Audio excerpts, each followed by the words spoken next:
লাড্ডু কি করছো? মশলা বাটছো? কি হবে এই মশলা দিয়ে?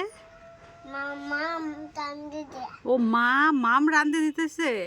ও তাহলে তোদের বাড়িতে আজকে দুপুরে আমরা সবাই খাবো। হ্যাঁ দিবি তো? মাম দিবি তো? ওরে বাবা এইভাবে মশলা করতে হয়? ও কি কি নিছিস মশলাতে? এখানে কি নিছিস? লঙ্কা, জিরা, আর কি? আর তো দেখা যাচ্ছে কালো জিরে, মৌরি, তারপর লঙ্কার গুঁড়া পড়ে আছে সাইড দিয়ে। আগে কে এগুলো সব মশলা তুই করে দিছিস তোর মাকে? ও জল দিছে? জল দিতে হয় না, এমনি তুই শুকনাই বাট। হয়েছে হয়েছে হয়েছে হয়েছে, পাটা ফাইটে যাবে। হয়েছে হয়েছে।